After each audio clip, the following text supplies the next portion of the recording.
On the 7th of April, the chief executive has announced that some of the views have been taken on board and improvement measures have been incorporated. That includes the removal of the 30,000 wage ceiling and the flexibility in the use of data in 2020 and employment support scheme as the maximum number of employee eligible. We also allowed relevant enterprises to change from the exclusion list to the restricted list. And we also relaxed certain restrictions of enterprises on the restricted list. In addition to that, we have added the 4,000 half subsidy quota to cover more part-time and temporary employees with MPF accounts. We've also expanded this scheme to cover self-employed persons as well as employees above the age of 65 years old with MPF accounts. We think that the 2022 scheme will benefit about 1.6 million employees as well as 140,000 self-employed people. We think that the amount of subsidy will stand at $39 billion. Taking into account contingency fund, the total commitment will be about $43 billion. We have received funding approval from the Finance Committee. We've been working on the details of the scheme. We will take into account the experience from the 2020 scheme. We hope that the new round will provide more flexibility to employers and to better protect employees and to use public money better to support employment as well as enterprises. The scheme will start receiving application this Friday, that is the 29th of April. It will last for 2 weeks and ends at the 12th of May. We hope that the first batch of subsidy will be dispersed in around May. For details, I will defer to Ms. Doris Ho. Thank you.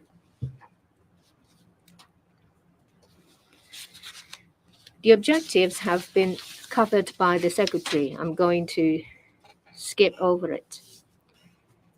Self-employed persons as well as employers will find this scheme easier to apply. First of all, in relation to employer, they can make use of an application in 4 capacities. That is, a company, a corporation, an organization, or a natural person. A number of criteria have to be met.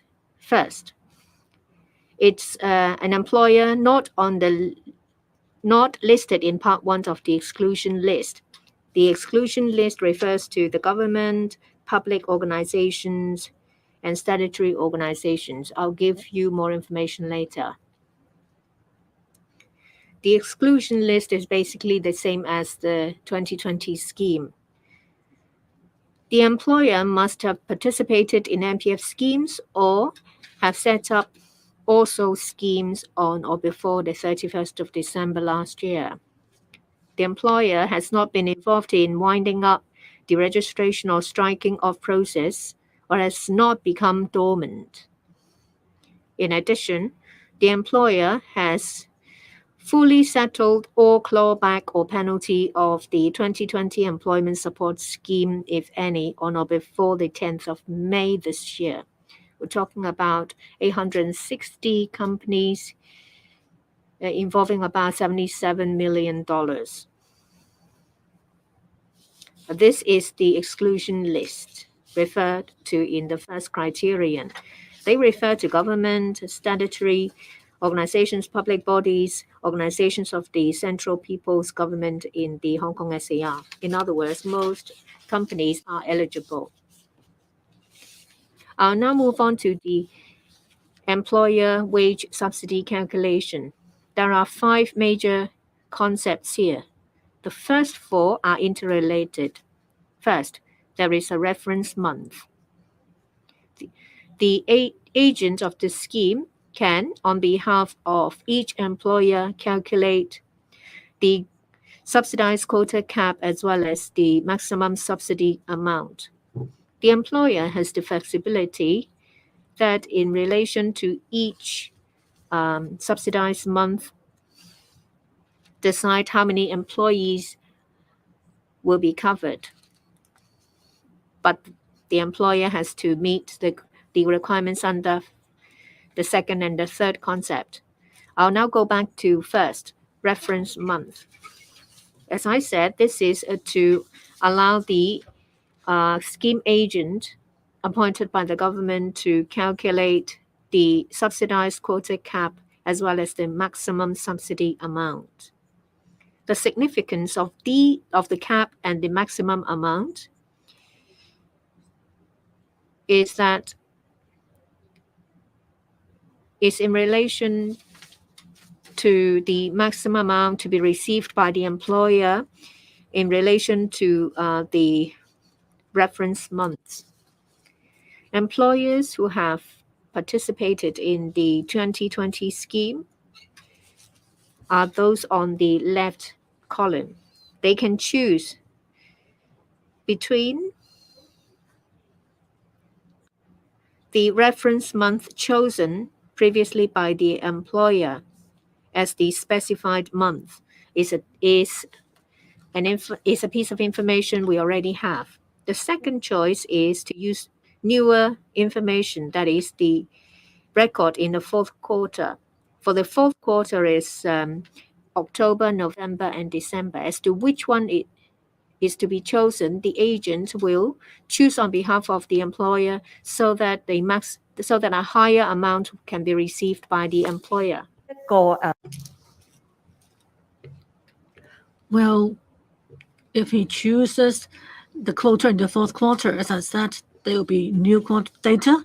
In other words, we have to wait till the employer has submitted their application, given this authorization, before we can ask MPF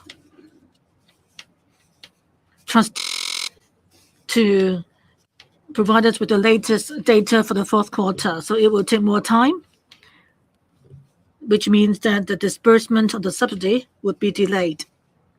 So we propose that, unless you have a very good reason, we would suggest that employers should choose the old data from 2 years ago. If like 2 years ago, they haven't made any application for ESS, or if they've got no approval for a subsidy, then they would not need to make a choice, because then we would use the record in the last quarter last year on the same principle. That is, we would choose the highest eligible amount from the 3 months as the cap.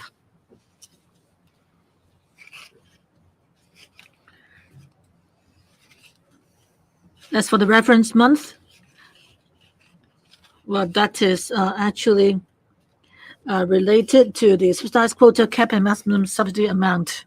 For the agent, how can they help do the calculations for the employer? First of all, he will look at the reference month. That is what you see on the left, far left of this table. And then he will divide the wage into 3 parts. That is $8,000 or above, which will be eligible for a full subsidy quota, which means $8,000, or at least $3,000 but less than $8,000. That is what we've added for casual workers, and those workers will be eligible for $4,000 in subsidy. And then we've also added one more category. That is employees aged 65 or above with less than $3,000. I will explain more on this category later, but you can look at the middle column. You can see that if the agent can distribute the wages into these 3 categories and then count for each category in relation to the reference month how many staff there are. And the number obtained for those making $8,000 or more will be the quota for full subsidy. And for the second category, there will be a half subsidy quota for those receiving $4,000. And also the last category will be those aged 65 or above with less than $3,000, and that will make up the elderly subsidy quota. On the far right, you understand that, I'm sure, that the amount 8,000, 4,000 times the quota, which will come to the maximum subsidy amount. Let me say that for the subsidized quota cap and maximum subsidy amount, their significance lies in that in the future, employers, when they fill in the application and put down how many staff they are applying for subsidy for, then there will be a cap.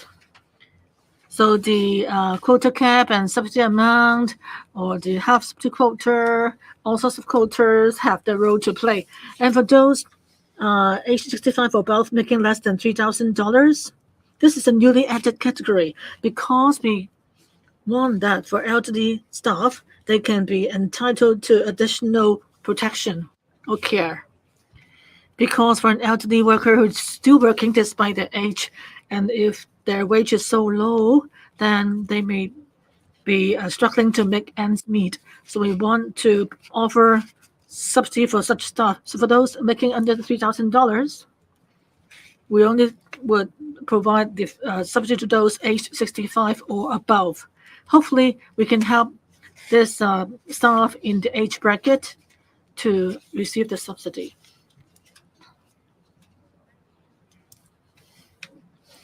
Well, I just talked about the subsidized quota cap. As I said, that will be the basis for the employers in filling in their application to consider how many staff you can apply for.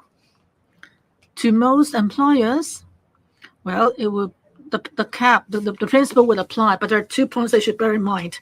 That is, if the core business of the employer is on the restricted list, then the cap is only 100 eligible employees.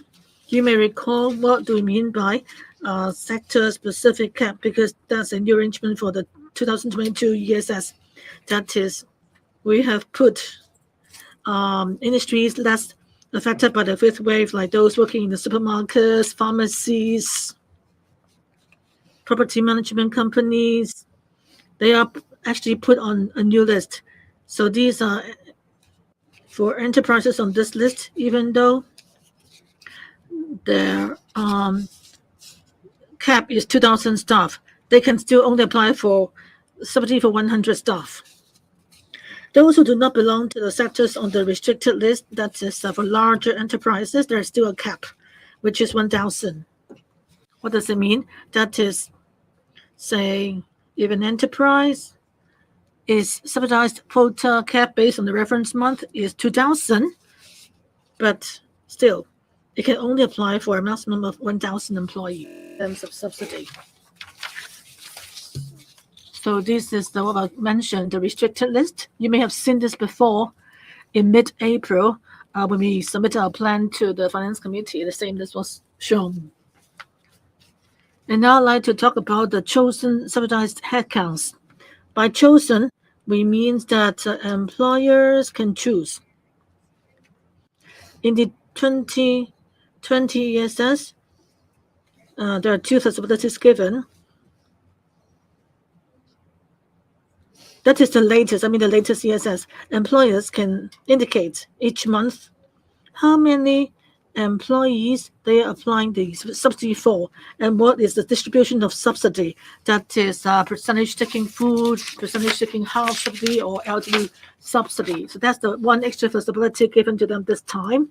And the second flexibility is the subsidy month is May to July. But after they have given to us their chosen subsidized headcounts for those 3 months, we still allow employers to make changes afterwards in relation to the headcounts in June and July. In other words, as the Secretary just said, 29th of April, that is this Friday, application period will begin. So if the employer submits an application then for the chosen subsidized headcounts for May, June, July, if by early June, if they want to make changes, they can make a change for June. And by early July, they can make changes for the month of July.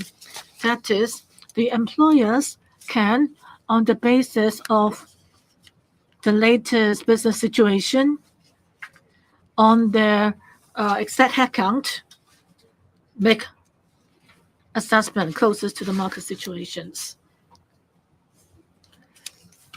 俾大家睇。I would like to show you this slide. Now that an employer can choose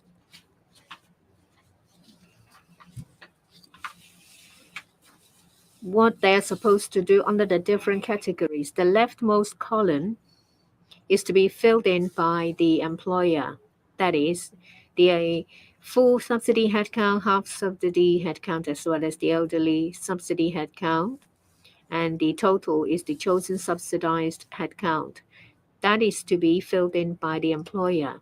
The middle column is the number of headcount times the amount under the different categories. That will be the wage subsidy received each month for the employer. When the employer fills in the number of headcounts, they will have to pay attention to the conditions to be met, which is set out in the right column.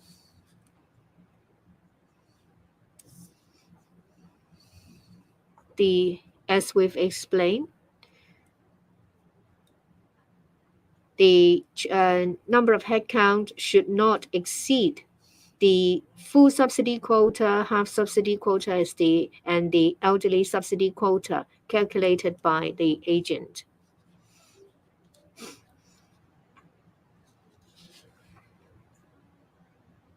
Well,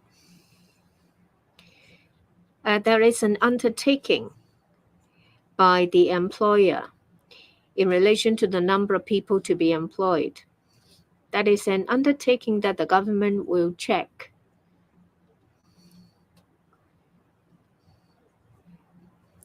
We will check the number stated on the leftmost column because that will be the number of people employed by the company, by the employer in the form of an undertaking. Well, if the undertaking is not made good, there will be penalties. Well, the undertaking on the part of the employer is that the number of employees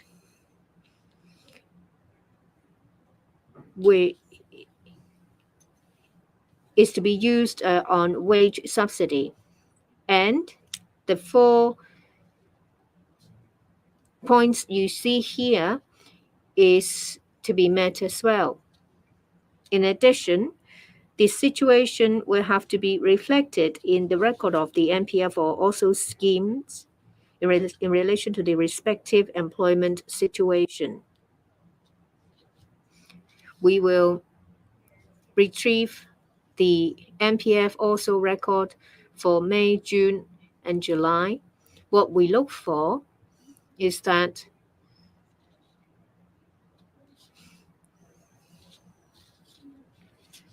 the number of employees with a monthly wage of 8,000 or above, the number should not be less than the chosen full subsidy headcount. Point 2 is similar. From the record, we should be able to see that the number of employees with a monthly wage of 4,000 and above is no less than the chosen half subsidy headcount. Point 3 refers to employees aged 65 or above. From the records in May, June, and July, we should be able to see that employees aged above 65 with a wage of 4,000 or above is no less than the chosen elderly subsidy headcount. The 4th point is the sum of the first 3 points. This is important because you see that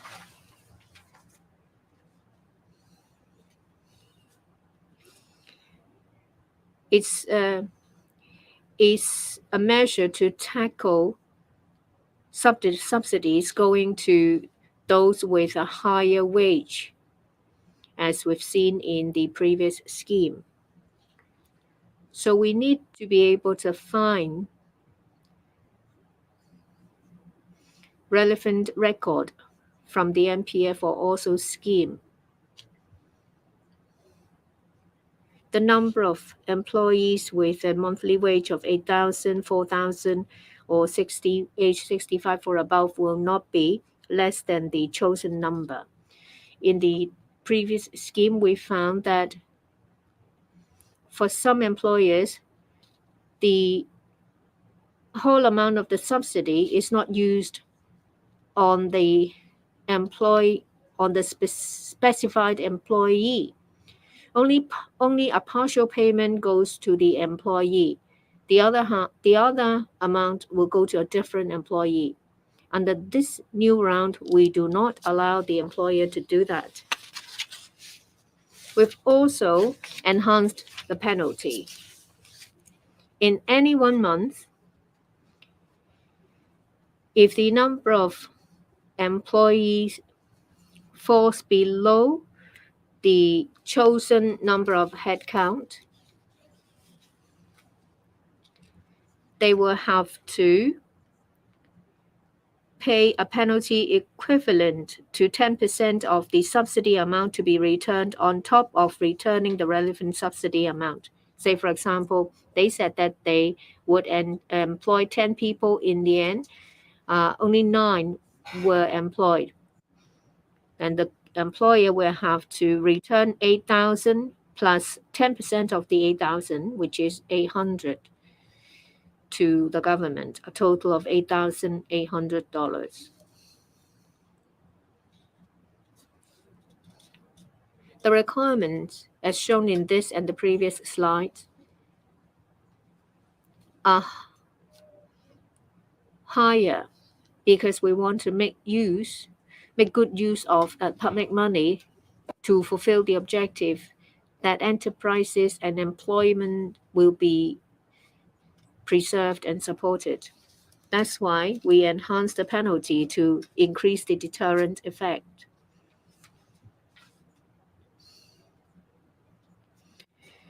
We provide flexibility to employers to tell us the number of headcount. We also allow employers to choose to change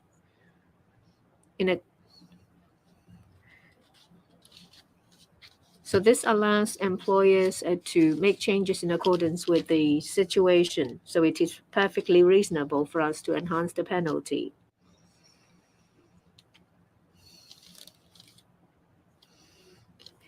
In relation to assessment,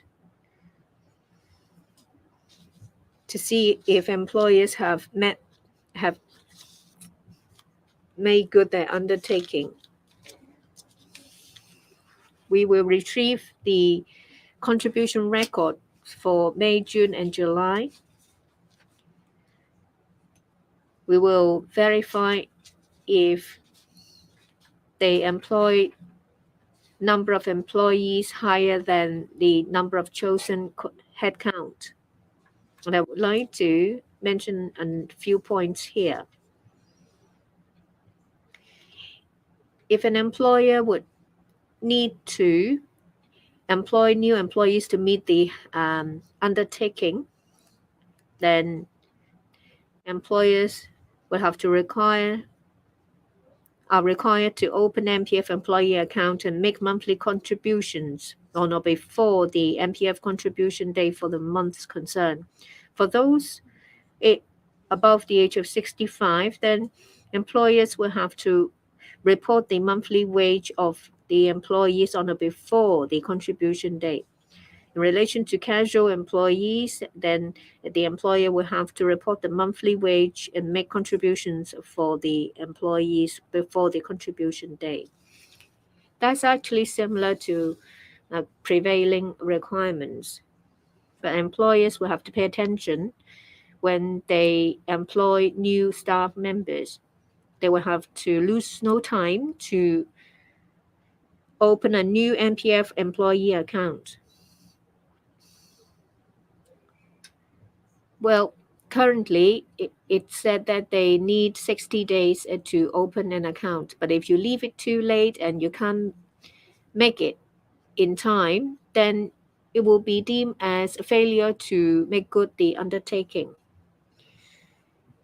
And for employers employing those above the age of 65, they are required to report the monthly wage of these employers. For employers under also scheme, they will be informed as to how to make a report and provide the information for May, June, and July. The government and their agent will make reference of the information to see if employers have fulfilled the undertaking. That's all for employers. Now we move on to self-employed persons. Under the new round, self-employed persons can make an application in an individual capacity. However, they will have to have successfully created an MPF self-employed person account on or before the end of last year and have not terminated the said account at the time of the application. And if there is more than one MPF, a self-employed person account, then they will have to submit only one such account in the application. You can easily tell whether the account is a self-employed person account by referring to the statement. Those who are self-employed, they can get a one-off subsidy of 8,000. Whereas we've said that at 8 o'clock in the morning on the 29th of April, application will start. It will last for 2 weeks and ends at 11:59 p.m. on the 12th of May. We accept online applications. Irrespective of whether the applicant has made an application in the previous round 2 years ago, a fresh application has to be made.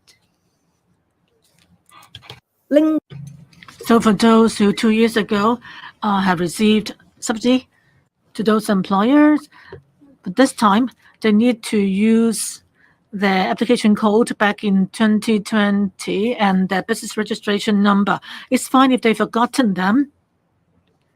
After the press conference today and tomorrow, we will inform them through email and SMS. That is, employers who've obtained subsidy 2 years ago, they can get the application number from us again. And should the employees subsidized then have left, it's okay. If they haven't still received our email or SMS 2 days later, they can call us the hotline 1-836-122 or email enquiry@ess.gov.hk for enquiries. Once we have the application results, we would notify applicants via SMS and email. If approved, the subsidy will be credited to the applicant's bank account listed in the application form. So let me remind you as well, for employers who want to get the subsidy as soon as possible, if they have participated in the 2020 scheme, they please should use the same account number. For wage subsidies, they will be paid in 4 tranches. The first tranche will be subsidy for May 2022. Our goal is that employers, once they have submitted the application 2 to 3 weeks from then on, for simple cases, that is if, say, 2 years ago they successfully applied for the subsidy and they had used the same account this time, then in 2 to 3 weeks after submission of applicant, the first tranche of subsidy will be disbursed. The second tranche will be for June, and the third tranche will be for July. That is 70% of the subsidies of July. The remaining 30% will be disbursed in the fourth tranche, because based on the experience 2 years ago, for some employers who have not actually honored their pledges, then they may need to return some of the subsidies. So to simplify our administrative process, we will receive 30% of subsidies to be disbursed in the fourth tranche to pay for or to be used as penalty for employers should such cases happen. And then we also offer one-off subsidy to successful SEP applicants. So talk about the auditing and monitoring mechanism. As you can see on the screen, before and after subsidy disbursement, we will conduct audits to determine whether any terms and conditions have been violated. As I mentioned earlier on, we will look at their also MPF contributions records for May, June, July to see whether the actual number of employees is the same as what they had set. And we also take a random checking, or if necessary, we might go to the employer's organization to do on-site auditing. So as the Secretariat, we do have the discretion, absolute discretion. If we consider that the employer has, during the subsidy period of the scheme, engaged in conduct which directly or indirectly violates the objective of the scheme or is contrary to public interest, we reserve the right to require the employer concerned to return the wage subsidies received and pay a penalty. And similar to the arrangement 2 years ago, for the successful applicants, we would also disclose a full list showing the names of the employers and the subsidy amount they apply for, the distribution, and so forth. We will also seriously follow up on all alleged reports and complaints. Well, we're doing this together with the government agent. Even though the work is outsourced, but the responsibility still lies with us. So in dealing with the cases, we would, for important, cases, we would maintain close communication with the agent. And the Secretariat will also set up a review committee to deal with the cases of complaints. You all know that applicants providing false information or falsified information or withheld some information, then they could be liable for criminal offenses. And the government adopts a zero tolerance for unlawful cases. 2 years ago, under the scheme, there were suspected cases involving employers, and we referred them to the police for investigation. Late last year, the police took arrest actions involving 2 enterprises. So here are some details for inquiry. We've got a website set up, which should be actually by 4 p.m. will be up and running. And there's also a live chat function on the website. So whether it's for the self-employed persons or employers, if you want to talk to our staff, you might use the live chat function or send email to the email address on the screen or call our hotline. We also provide free interpretation service for ethnic minorities and applicants, should they need special help in helping them fill in the application forms. We've got 5 service centers available. But please remember that you need to call the hotline first to make an appointment. And I also hope that please show your understanding based on the experience 2 years ago. On the first few days, normally the hotline will be very busy. And so we have expanded the capacity of the hotlines, but still in the first few days, you may need to wait a bit longer when you call the hotline. And lastly, applicants, please note that if you want to know the application status, after submitting the application, you can go to our website for information, and please pay attention to SMS and emails because those are the channels we'll communicate with applicants. And if the information provided is incomplete, then an SMS or email notification will be sent to applicants to request supplementary information before or on a specified date. And the information should be provided to the government or the government agent. So that's the end of my presentation. Thank you. So now it's time for Q&A to let you have more chances to ask questions. So maybe each media outlet can ask one question. In the back, please. Good afternoon. I'm from Cable. Want to ask about just now you said that enterprises in early June, early July can change their subsidized headcount. But if they choose to change the subsidized headcount, would they receive the subsidy later than those enterprises who are not making changes? I don't quite get your question. Could you ask your question again? Well, just now you said it in early June, early July, you could change the subsidized headcount.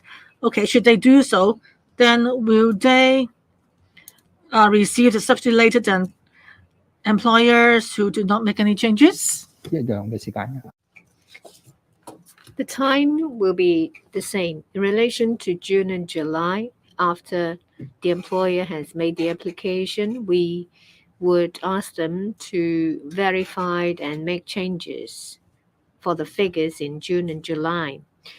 Whether they change the figures or not at the beginning of June and July, the system will be opened for making changes.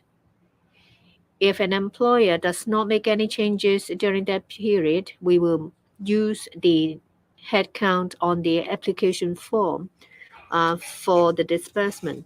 So for timing, it's actually the same. In the middle, I'm from Sky Post.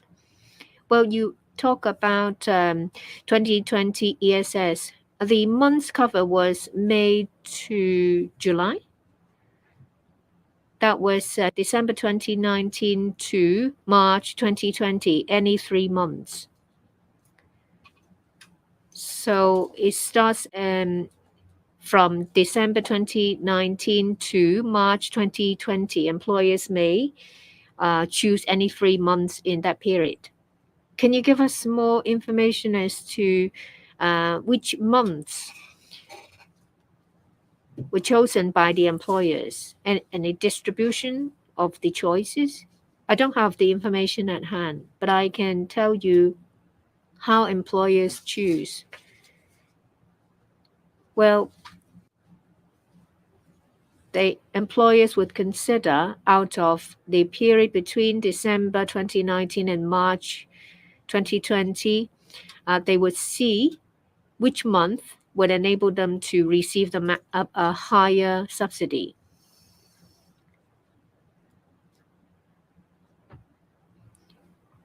Towards the back in the middle, I'm from Now TV. For the 2022 ESS, given the current situation with the epidemic situation stabilizing and the relaxation of some social distancing measures, how much do you think the unemployment rate will be alleviated by these? When do you think the unemployment rate will significantly improve?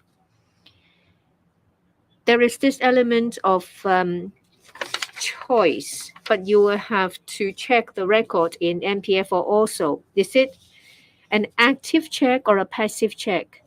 How much manpower and administrative cost will be involved? Will it be more than the previous round?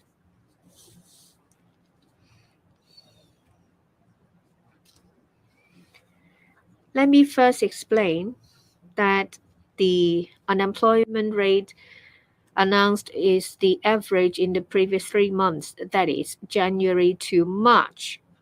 The next time when it's announced, it will be for February to April. What we look at is the upcoming unemployment rate.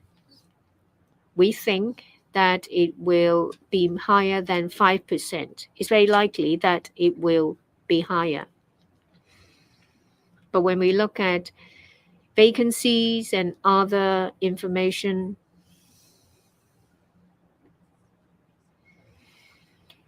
if we look at it chronologically, we have passed the peak. In June, when we announced the figure for March, April, and May, we think that the figure will be lower. That is because, first, the start of the consumption voucher. Two, the relaxation of social distancing measures starting from the 21st of May. The next stage of relaxation will be 19th of May. So the announcement made in June will cover the average for March, June, and March, April, and June and May. We see that in mid-May and in mid-March, when the chief executive has made the announcement, certain enterprises have started to make plans for their personnel matters, taking into account the subsidy available. So the peak has gone, but we announced the figure for a 3-month average. So we'll have to wait for the next stage before we see the peak. You ask about verification of whether the undertaken headcount chosen is actually done. We have to obtain information from MPF schemes and also schemes. That is something that we will definitely do. Every employer will give an undertaking as to how many people they would employ. So, of course, the government has the duty to retrieve every single record to verify whether the employer has honored the undertaking. You may be concerned about administrative cost. I don't think you need to worry too much about that. In relation to MPF record, we use a system to do it. We use a computer system to verify the information.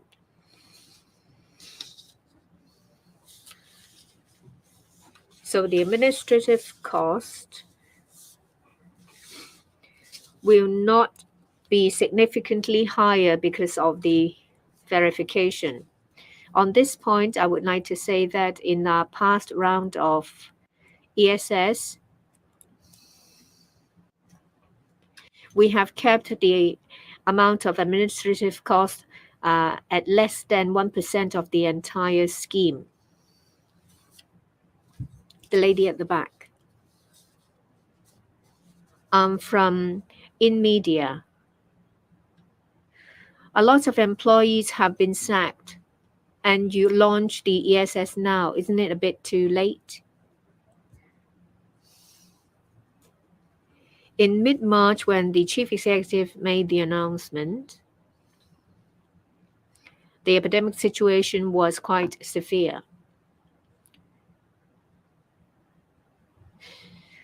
But starting from mid-March, the epidemic situation started to stabilize.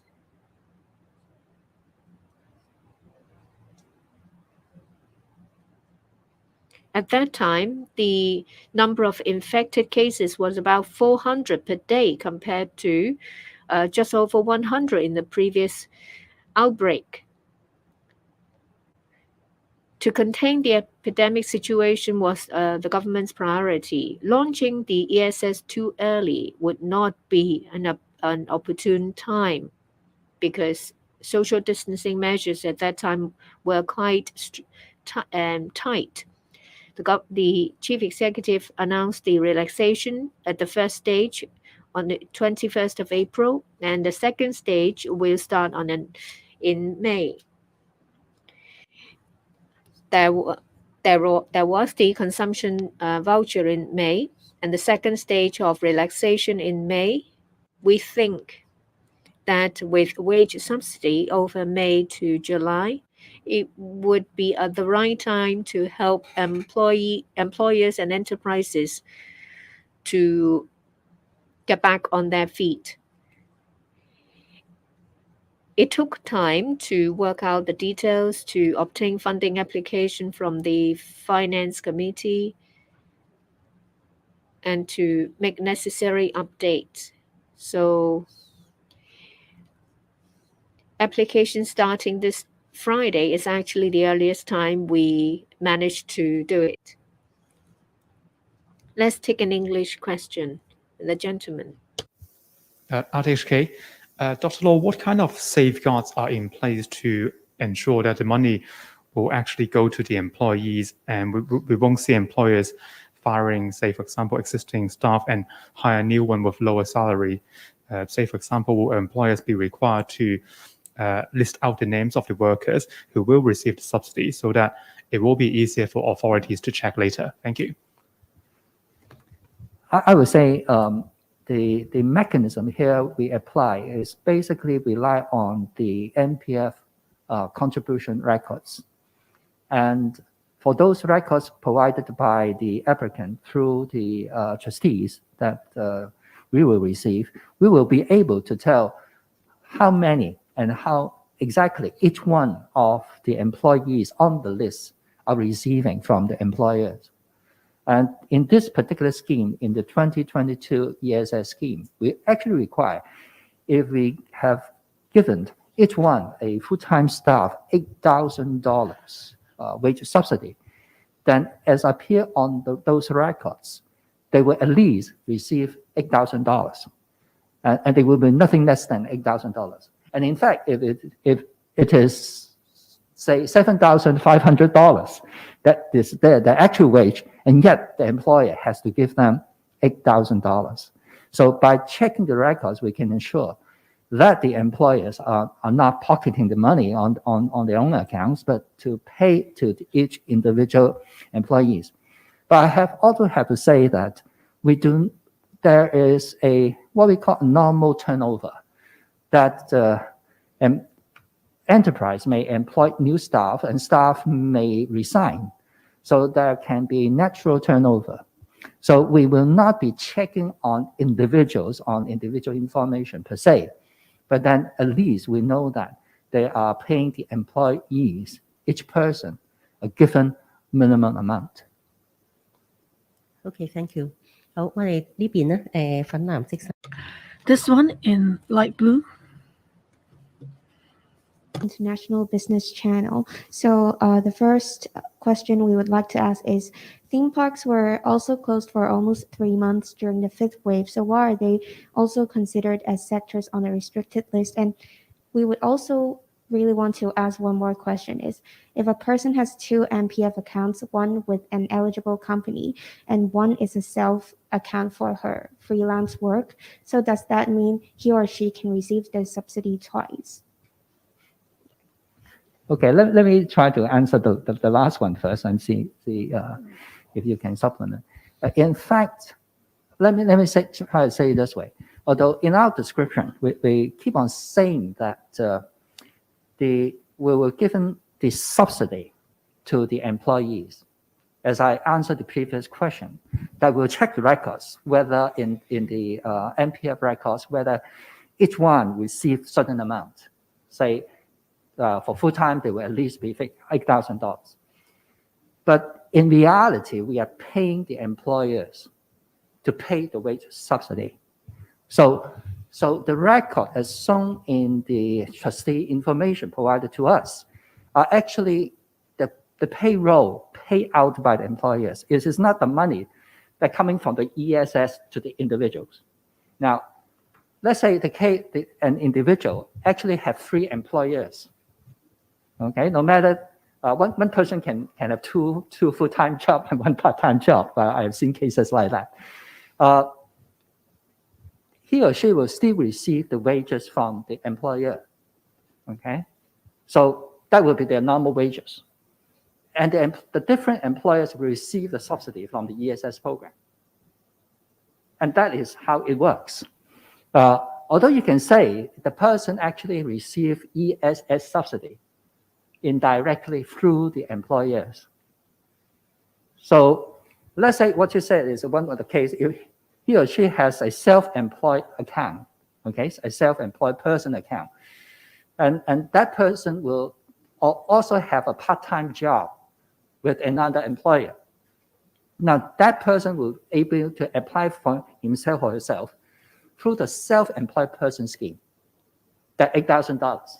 but this one-off for the whole period of time.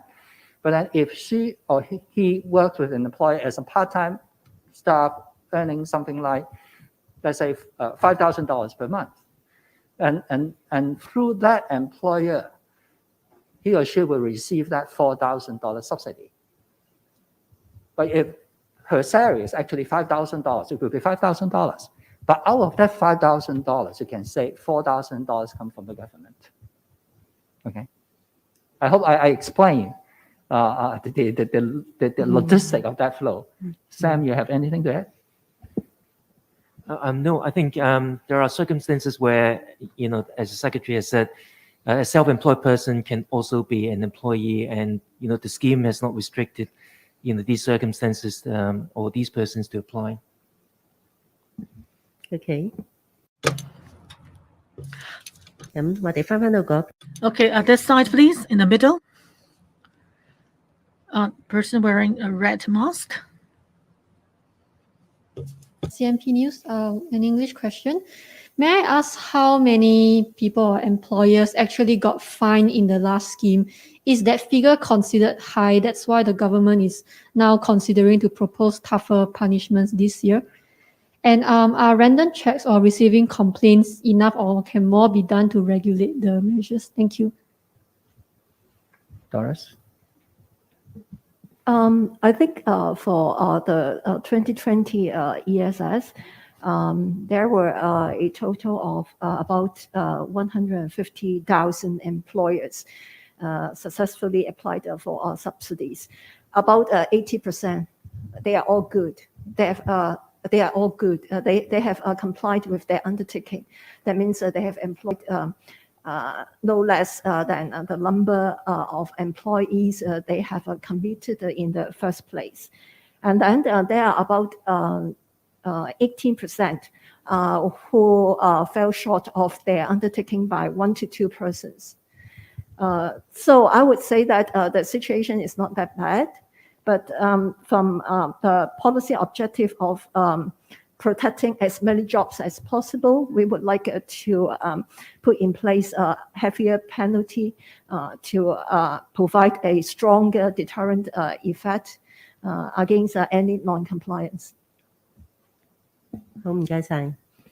好，咁啊，我哋就 Well, we've got 3 more questions.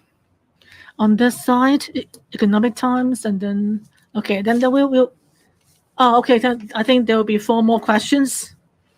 We'll try to answer the 4 questions in the remaining time. Okay, I'm from Hong Kong Economic Times. I'd like to ask you about the move to increase penalty this time. How do you assess the deterrent effect of the increased penalty? Is it enough?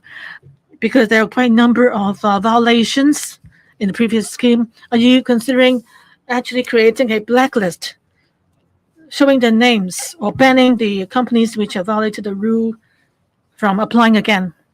As I said in my introduction, if companies that have not paid the penalty, they will not be eligible to reapply. If they have paid up the fines, then they can reapply. As for whether the deterrent effect is enough, as Doris mentioned, for an employer with 10 staff, the subsidy a month would amount to 80,000. But if in May they hired 9 staff, then he should have returned to the government at least $8,000. But the subsidy received was 80,000. Its penalty is 10% of the amount. That is, besides the 8,000, the employer will need to give out an additional 8,000. So which means that they will need to pay us back to the government $16,000. Well, there is the flexibility involved, because the employer would tell us how many staff they hire. That will be the cap to us. And they don't need to actually hire really up to the cap, because it all depends on the market. And also we'll see in May, June, and July how many did they really hire. So I believe that with this flexibility, this would actually deter the employers from taking a risk on their own. We hope that in terms of making good use of public resources, this can be a better arrangement, because ultimately we need to be cautious in dealing with possible cases of abuse or violations. So, say, if the difference between applied number and also actual number of staff employed, if it's not too big or if it's too big, then we'll see what to do. We may need to carry out investigation if the gap is too big. So we hope that we did not carry out a lot of investigations in May, June, July. We will need to deal with the applications for each month. Time is really tight. So that's an important consideration for us. 咗壓力嚇。 Thank you, Secretary. At the front, I'm from TVB. First, about penalty. Well, for 2 years ago, we saw that about 860 enterprises owe about $77 million in penalty. How come they can drag on for so long? Are you concerned that the same thing will happen? Well, for the last penultimate tranche, you will disperse 70% and the last one 30%. Why would you think that someone would make use of the 30% to pay the penalty? Or is it the case that the government's planning to use the 30% to deduct the penalty? Your understanding is correct. Perhaps I wasn't clear. Withholding 30% is for the eventuality that the employer might not have employed the undertaken number of employees. So that amount is for paying penalty as well as the returning of the relevant amount. We've learned a lesson. We don't want to the whole matter to drag on like what happened 2 years ago. So we will withhold a certain amount of the last tranche for that purpose. The reason why it has taken so long, we were talking about 150,000 employers in the last round. For some employers, when we ask for the amount back and to pay penalty, quite a number of the employers have paid punctually, but there are some who refuse to settle the matter with the government. That's why in this round we have imposed another condition. That is, before the 10th of May, all outstanding amount and penalty will have to be paid to the government before we process the application.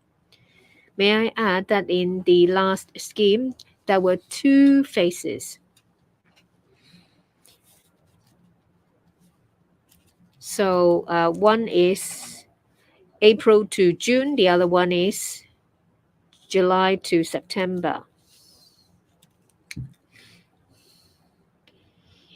If there was any incompliance, we would use the amount of the subsidy to be dispersed in the second phase towards the penalty.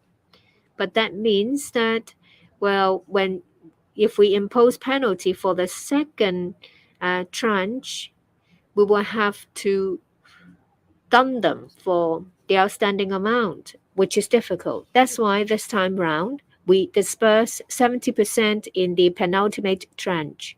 We reckon that withholding 30% will be sufficient for paying the majority of the penalty and the outstanding payment. We hope that there will not be a 6th wave, because the 6th wave may change a lot of things.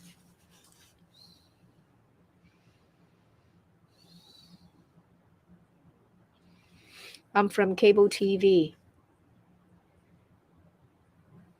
The unemployment rate is 5%. So to what level will the ESS bring the unemployment rate down to? How effective do you think the scheme will be? if the unemployment rate maintains the same, would you defer the start of the new round? I have given details about what might happen in the next announcement, but I can't tell you what exactly will happen because a number of factors are at play. If you refer to the effectiveness of the 2020 ESS, we will have to look at all the relevant data as well as the epidemic situation before we could come up with an accurate description about effectiveness. So it's difficult to say now. You may recall that in the 2020 ESS, it started when there was the third wave. Towards the end, it was the start of the fourth wave. So you will have to look at the epidemic situation, the employment situation, and the unemployment situation. That's what we will look at. I was unable to answer you as to how much the unemployment rate could be brought down to because there are many other factors at play.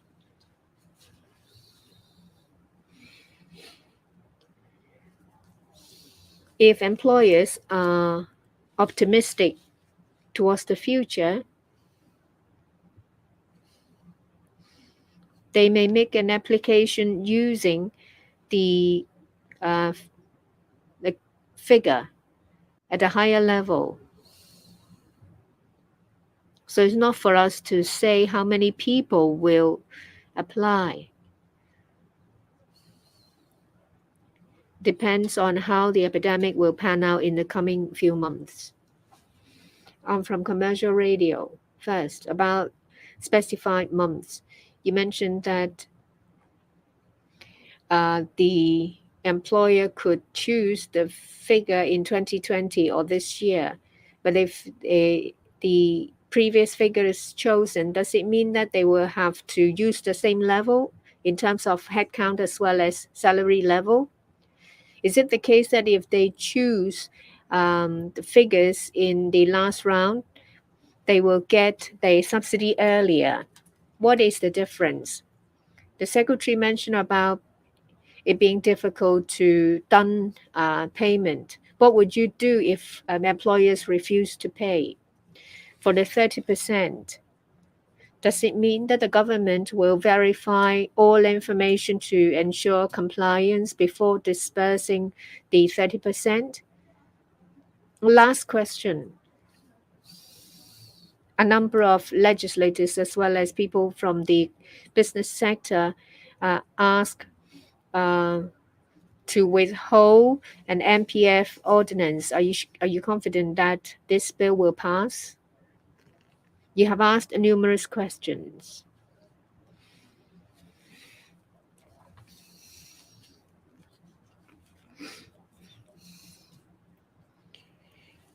If the specified month is used based on 2020 ESS, we already have the information. There are three categories: full-time, part-time, and those who are above the age of 65, earning at least 3,000. We make reference of the specified months. We will then be able to calculate the maximum amount. You mentioned about wages. It's not something that we consider. We look at the minimum amount of wages. For full-time is 8,000, for part-time is 4,000. If it's someone above the age of 65, they will get at least $4,000.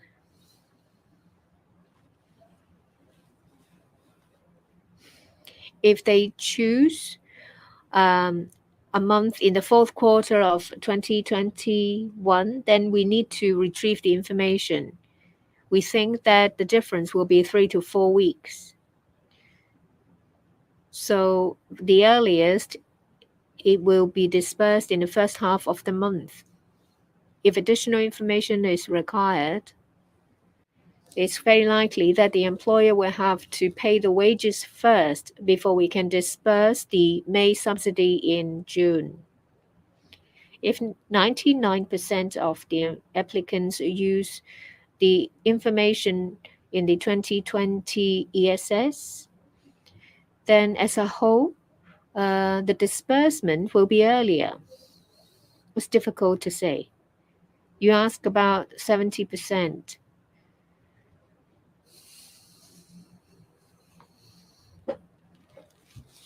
If an amount is applied for, but the undertaking is not honored, we would not ask for any payment back. We will make a deduction from the June disbursement.